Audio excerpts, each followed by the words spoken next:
I'm making Spartan chicken for you today, and it's a really simple dish with really Greek ingredients. Kalamata olives, feta cheese, oregano, and of course, chicken. We want to make sure our olive oil is nice and hot. Skin side down first.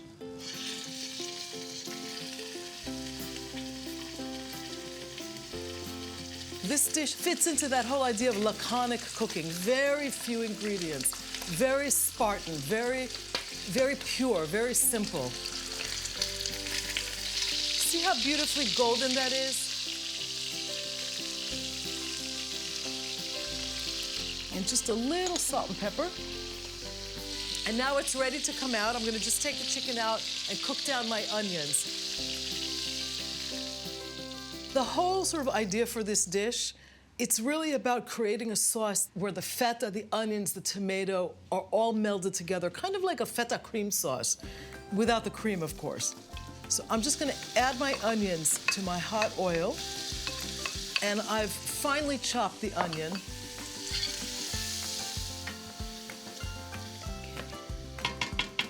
So this is exactly where we want it. I'm gonna add my garlic now. And just stir it around to soften it up. I just got that whiff of garlic. It's one of my favorite smells in the world. And I'm gonna add my chicken back to the pot. From now until the end of the cooking time on this dish, we wanna keep it on a fairly low flame. I like to add white wine in most of my meat stews. It keeps the color of the tomatoes a little bit brighter. I'm using freshly grated tomato for this. Canned tomatoes, fresh tomatoes, chopped tomatoes, it'll all work. Add a little bit of water to this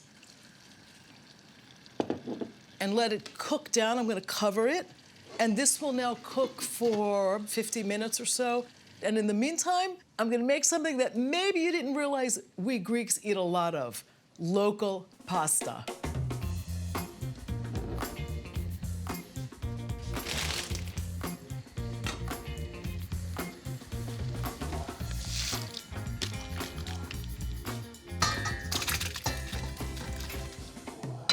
Almost ready.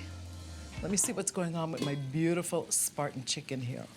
I want to jump in the pot and eat it. It smells really good. I'm gonna add a little bit of vinegar. That's actually really common in tomato sauces in Greece, just a tiny bit of acid. Feta cheese is going in next. The whole idea is for this to melt and get really creamy. I'm gonna add oregano now. And you always wanna add your dried herbs, especially oregano, right before you take the pot off the stove, because it will get a little bit bitter if you cook it for too long. The last thing that goes in here, and kind of the star of the dish in its own way, are these Kalamata olives. Now, I like to use pitted olives in this because it's a little bit easier to eat them. That looks beautiful. This is Greece in a pot. It's so good. I never met a pasta dish I didn't love.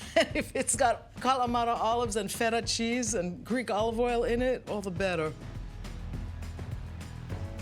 So good.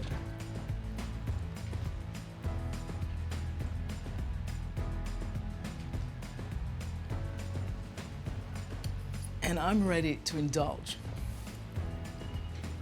I can't wait to taste some of this. Little chicken and that beautiful Kalamata olive. You know, this is basically a tomato chicken stew, but with the Kalamata olives, the whole dish has another personality. It comes alive, and they just balance perfectly with the sweetness of the onions and the tomatoes and the mildness of the chicken. And what would I marry with a dish called Spartan chicken? A wine from Mount Olympus, from Rapsani, that's in the north.